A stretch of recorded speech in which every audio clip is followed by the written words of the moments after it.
Our Earth is home to countless plant and animal species, all of which have a limited lifespan and are bound to die. Yet these species have existed for several thousands of years.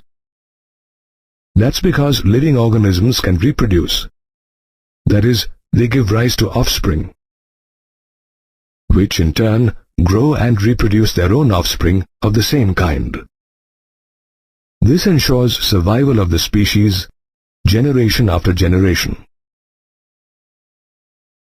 In living organisms, we see two types of reproduction: sexual and asexual. In sexual reproduction, a gamete from the male parent fuses with a gamete from the female parent to form a zygote. However, in asexual reproduction, the organism or the parent cell divides to give rise to morphologically and genetically identical organisms called clones. Asexual reproduction, commonly seen in protists, moneruns, and fungi, is of many different types.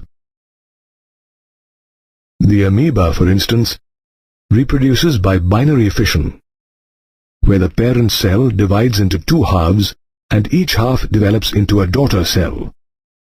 Likewise, bacteria too reproduce through binary fission. Yeast, on the other hand, reproduces through budding, where the parent cell produces small buds through mitosis. These buds initially remain attached to the parent cell and then separate to develop into new organisms. While yeast reproduces through budding, other members of the fungi kingdom, such as penicillium, reproduce through conida, a special asexual reproductive structure. Apart from fungi, we also see asexual reproductive structures in certain members of kingdom Animalia.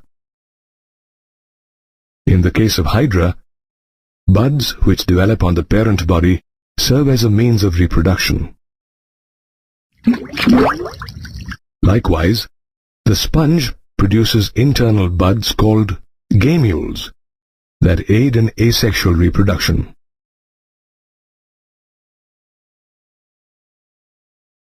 Apart from single-celled organisms and animals, asexual reproduction is also seen in simple plants such as algae, as well as in certain higher plants such as potato.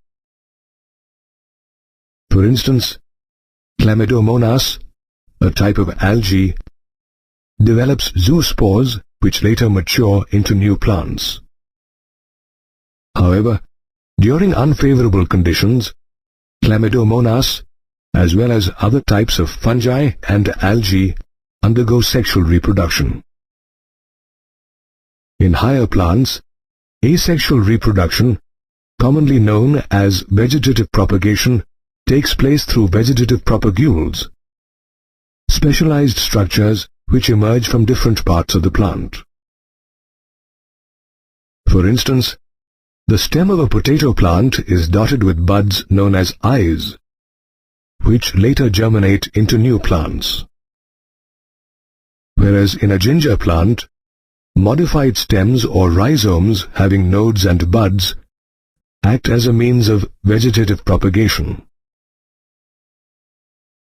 While the buds develop into a new ginger plant, the nodes of the rhizome give way to adventitious roots which help in the absorption of water and minerals from the soil.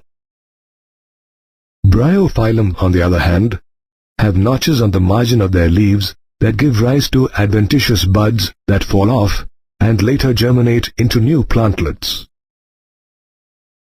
Apart from buds and nodes, runners, suckers, offsets, and bulbs are other examples of vegetative propagules in plants. Interestingly, farmers and gardeners make full use of vegetative propagation for commercial cultivation of various plants, including strawberry, potatoes, and ginger.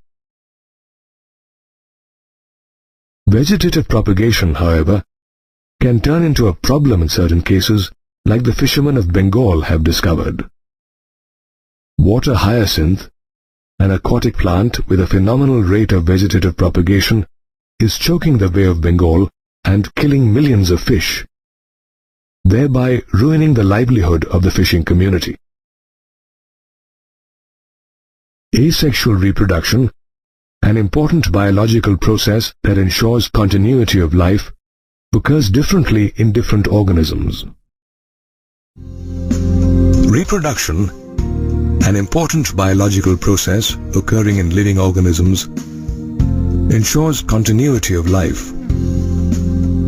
Organisms reproduce either asexually or sexually. In the case of sexual reproduction, we see the fusion of male and female gametes, which are either produced by the same individual or by different individuals of the opposite sex. Though organisms which engage in sexual reproduction vary in their external and internal structure, the pattern of sexual reproduction remains quite similar. All organisms, for instance, go through 3 phases of life: the juvenile phase, reproductive phase, and senescence phase. The juvenile phase is a period of growth which is characterized by an increase in height in all animals, including human beings.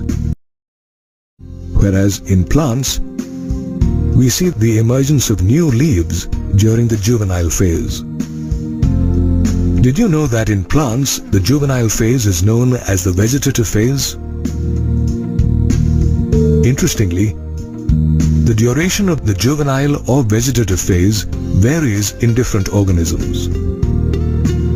In human beings, for instance, the juvenile phase lasts for 13 to 16 years in the case of females and 13 to 15 years in males. Whereas a mango tree remains in the vegetative phase for around 3 to 5 years. The juvenile phase is succeeded by the reproductive phase in both plants and animals. In the case of plants, this phase is marked by the appearance of flowers or vegetative propagules such as runners. However, while some plants such as the rose flower throughout their lifespan, others such as the mango flower seasonally. Interestingly, in the case of mango, which also happens to be a perennial plant, it is very difficult to define the various phases of life. That's because perennials, which have a long reproductive phase, keep shedding their leaves throughout the year or once a year in winter. The shedding of leaves can be misinterpreted as a sign of the senescent phase. However, it is easy to identify the phases in the case of annuals and biennials. As all 3 phases of an annual plant occur in 1 year, whereas biennials have a 2-year life cycle in which the plants enter the vegetative phase in the first year and the reproductive followed by the senescent phase in the second year.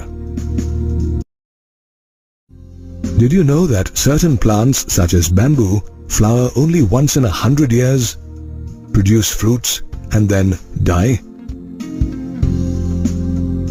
Similarly, Strobilanthes kuntiana or Neelakuranji flowers every 12 years. Just as plants develop specialized structures during the reproductive phase, animals too show certain morphological and physiological changes. In human beings, for example, the reproductive phase, which starts with puberty, leads to the development of male and female secondary sexual characters such as facial hair in male and breasts, which are seen more prominently in females. Moreover, females of all placental mammals, including primates and non-primates,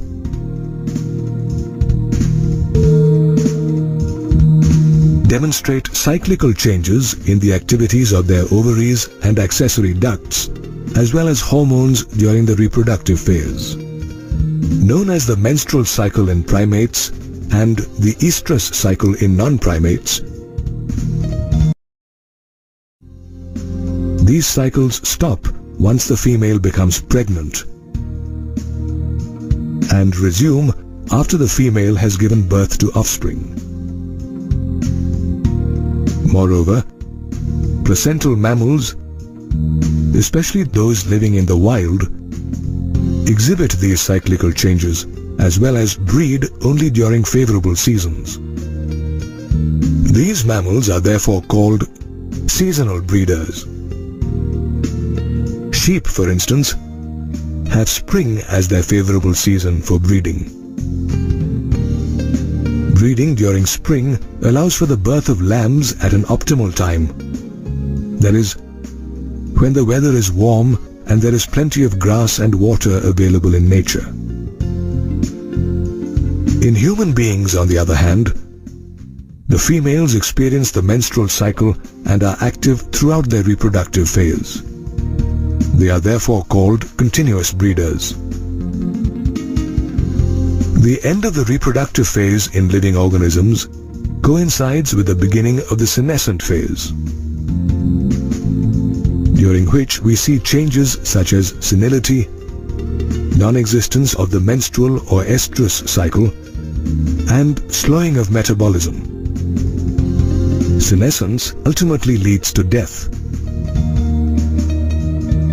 Interestingly, the transition between the three stages is controlled by hormones as well as environmental factors.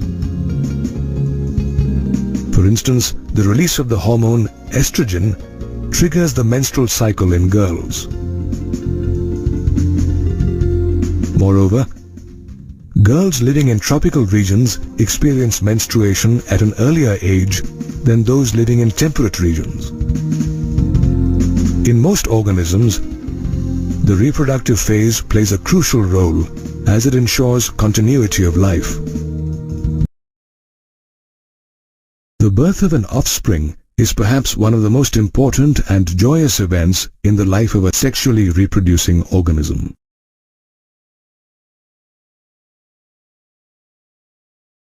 This event, however, is a culmination of events such as the development of the zygote and embryogenesis. Both these events, incidentally, are the mainstay of post-fertilization, the third stage in sexual reproduction. Did you know that every sexually reproducing organism begins his or her life as a zygote? Depending on whether fertilization is internal or external, the zygote is either formed inside the organism or outside in an external medium such as water. After its formation, the development of the zygote is largely influenced by its environment. After its formation, the development of the zygote is largely influenced by its environment. Take the case of organisms such as fungi and algae, whose zygotes are formed either in water, rocks, or soil. These zygotes develop thick walls that are resistant to desiccation as well as environmental damage. However, an unfavorable environment forces the zygote to undergo a period of rest and start storing nutrients before germinating. The environment also influences the germination of the zygote. Apart from the environment, the development of the zygote is also influenced by the life cycle of an organism. If the organism has a haplontic life cycle, as in the case with Chlamydomonas, you will notice that the zygote divides meiotically and forms haploid spores.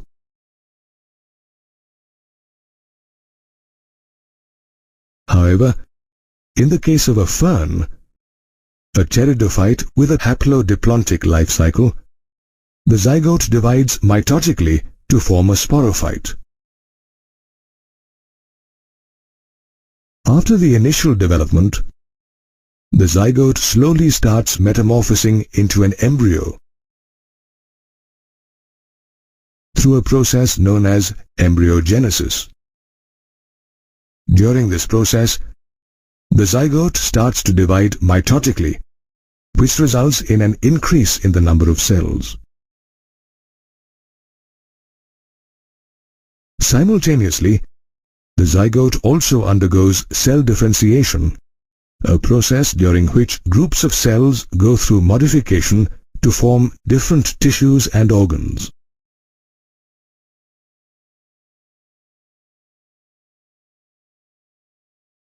For example, the cells of an embryo differentiate to form nervous tissue, which later develops into organs such as the brain or spinal cord.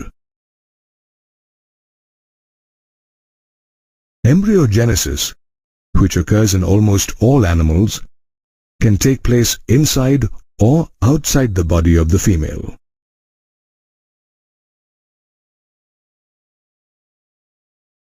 In oviparous or egg-laying animals such as reptiles and birds, the process of embryogenesis takes place outside the body of the female, that is, in eggs laid by these animals.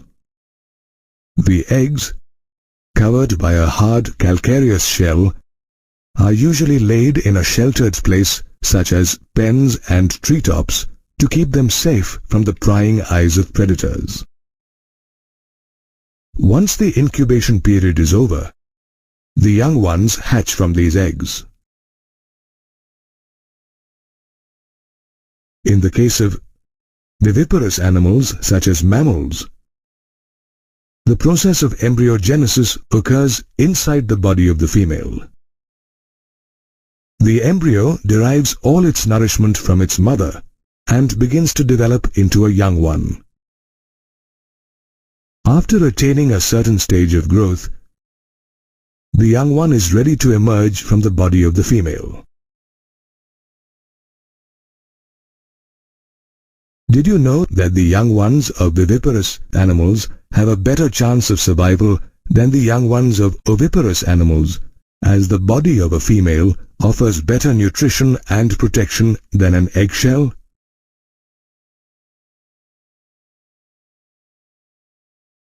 Apart from animals, the development of the zygote and embryogenesis occur in flowering plants as well.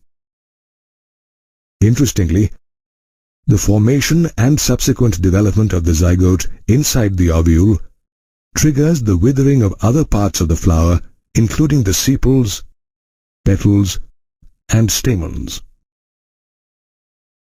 The pistil, which contains the ovule, however, remains attached to the plant. During embryogenesis, the zygote develops into the embryo, whereas ovules develop into seeds. The ovary, on the other hand, develops into a fruit.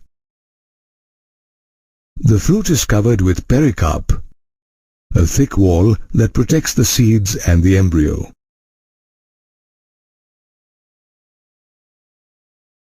After the fruit is consumed, the seeds get dispersed by wind, water, or animals. These seeds later germinate into a new plant. Thus, in both plants and animals, the formation of a new life hinges on the development of a zygote and embryogenesis, the two post-fertilization events. Sexual reproduction, which is common in higher plants and animals, is a far more complicated and elaborate process than asexual reproduction. This form of reproduction essentially involves the fusion of male and female gametes, produced by reproductive structures such as the strobili, stamen and pistil in the case of plants, and testes and ovaries in animals.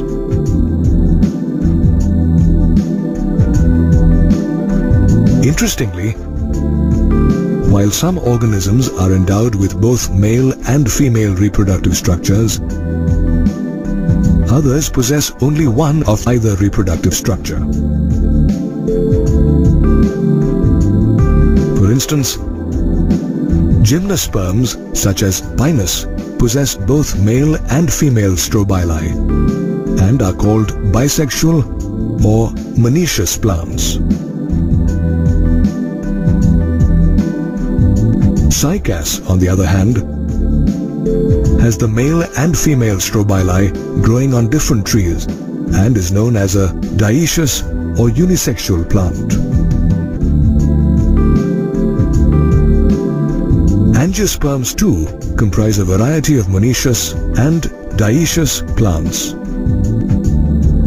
For instance, the coconut tree is considered a monoecious plant, where a single tree bears the staminate, the stamen-bearing unisexual male flower, and the pistillate, the female flower bearing the pistils. Even the pea plant is a monoecious plant, as both the stamen and pistil are present on the same flower. Papaya, on the contrary, is a dioecious plant that bears staminate and pistillate flowers on different trees. Did you know that we come across bisexual and unisexual organisms even in fungi? Bisexual fungi, such as the straw mushroom, bear the male and female gametangium, the plus and the minus mating type, on the same thallus. Hence, these types of fungi are also known as homothallic. This is in contrast to heterothallic fungi, such as Rhizopus, which bears the male and female gametangium, that is, the plus and minus mating type, on different thallus.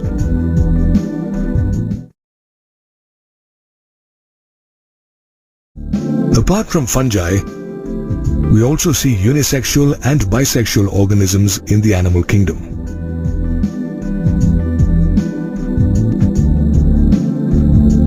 The earthworm, which has both testis and ovary, is bisexual in nature. Did you know that bisexual animals are also called hermaphrodites? Human beings, on the other hand, are unisexual organisms, as each individual possesses either the male or female reproductive organ.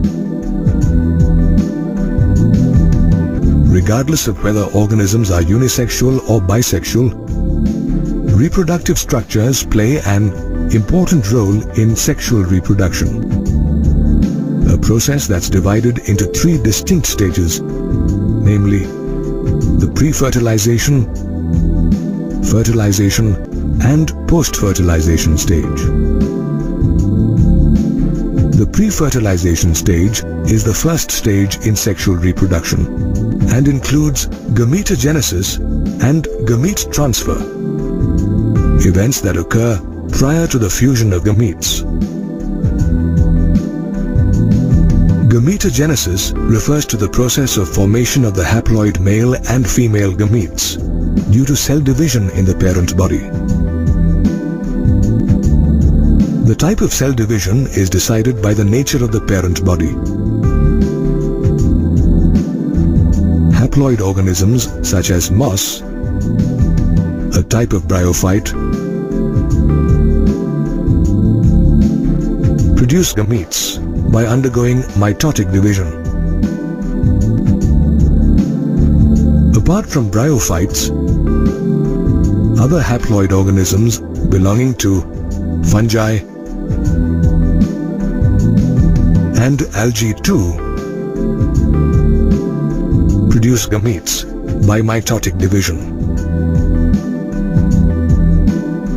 However, diploid organisms such as pteridophytes, gymnosperms, angiosperms, as well as most animals, including human beings, possess specialized gamete mother cells called myocytes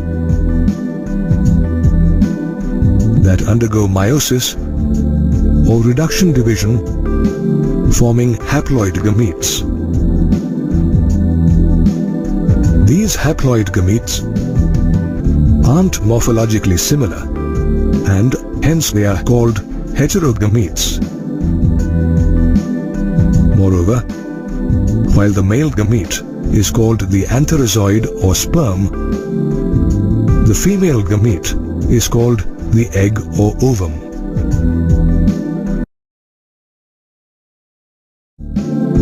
Most sexually reproducing organisms, including human beings, are heterogametic, which means their gametes are heterogametes. However, in the case of some algae such as cladophora, the gametes are so strikingly similar that it is not possible to categorize them as male and female gametes. Such gametes are therefore called homogametes or isogametes. Regardless of whether they are homogametic or heterogametic, the formation of gametes is followed by gamete transfer, a process during which male gametes are brought in proximity with female gametes. In the case of algae, bryophytes and pteridophytes, water acts as a medium for such gamete transfer.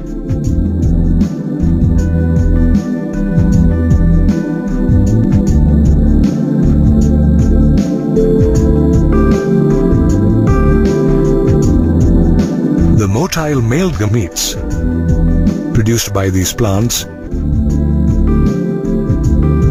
make use of water currents to reach the stationary female gamete. However, during this process, many male gametes either die or fail to reach their destination.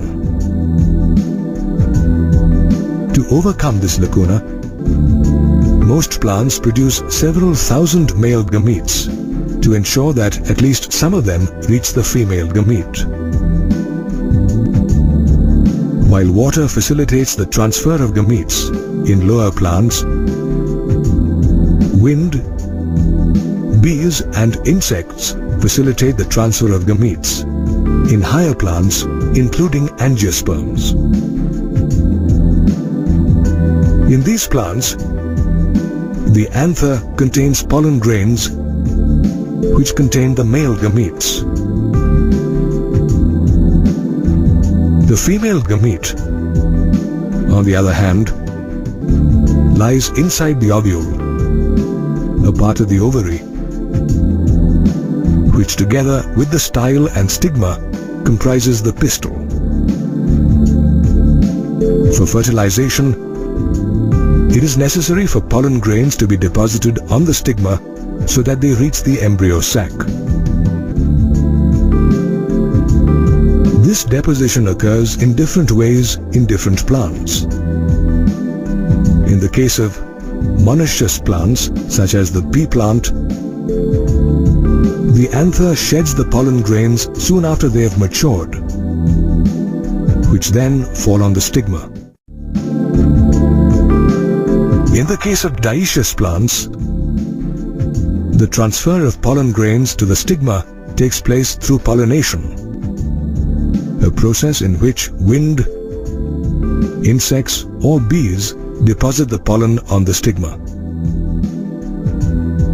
These pollen grains then germinate and produce a pollen tube that contains the male gametes. This tube penetrates the stigma and style to reach the ovule, where the male gametes are discharged. While plants depend on water and wind for gamete transfer, unisexual animals such as human beings have developed a special mechanism called copulation for gamete transfer. Thus, whether in animals or plants, gamete transfer and gametogenesis are the two main events that occur in the pre-fertilization stage of sexual reproduction. Fertilization, the second stage in sexual reproduction, is also the hallmark of the process. During this stage, the male and female gametes fuse to form a diploid zygote. Did you know that syngamy is the other word used to describe the process of fusion of gametes or fertilization? Interestingly, fertilization does not occur in every sexually reproducing organism.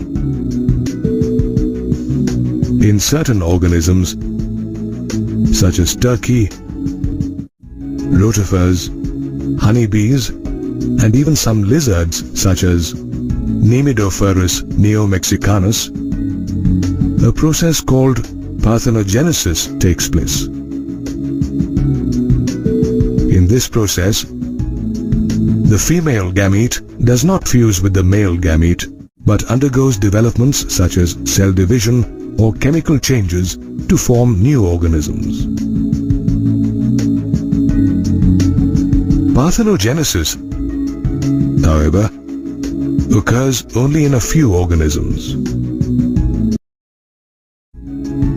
Fertilization, on the other hand, occurs in a wide variety of aquatic as well as terrestrial organisms. However, the way fertilization occurs in aquatic organisms is very different from the way it occurs in terrestrial organisms. In most aquatic organisms, including algae, fish, and amphibians such as frogs, fertilization is external, where the male and female release their gametes in water, and the fusion of the gametes as well as the formation of the zygote occurs outside the body of the organism, that is, in an external medium such as water. During external fertilization, the gametes are released in large numbers, which translates into a large number of offspring. These offspring, however, are vulnerable to attack from various predators, including big fish, which decreases their chances of surviving till adulthood.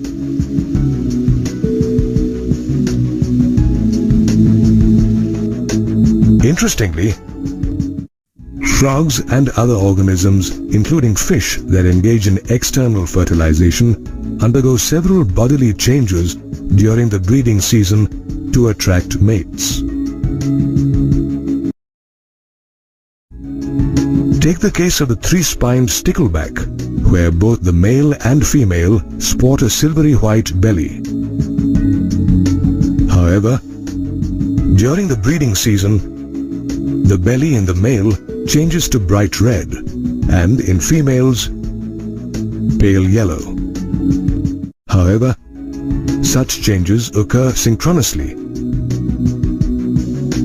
which ensures successful mating as well as perfect timing during the release of gametes.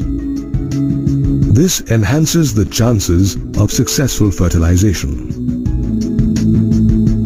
While external fertilization is common in aquatic organisms, internal fertilization is common in terrestrial organisms, including fungi, reptiles, birds, mammals, and in a majority of plants, including bryophytes, pteridophytes, gymnosperms, and angiosperms. In internal fertilization, the fusion of gametes occurs inside the body of the female. While the female gamete, which is formed inside the body of the female organism, is stationary in nature, the male gamete is motile, which makes it possible for internal fertilization to take place. Did you know that though male gametes are produced in large numbers, there is a remarkable reduction in the number of female gametes that are produced? However, not all terrestrial organisms possess a motile male gamete. In seed plants, for instance, the pollen grains present inside the anther bear non-motile male gametes.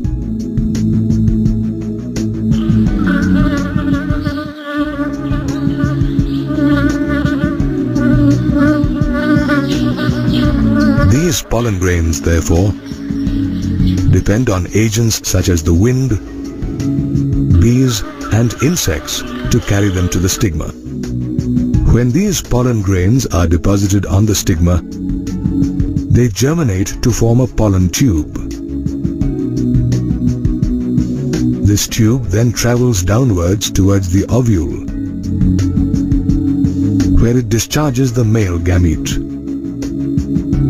These male gametes unite with the female gamete to form a zygote, thus completing the fertilization process. Fertilization, thus, is an important process that ultimately results in the formation of a new life.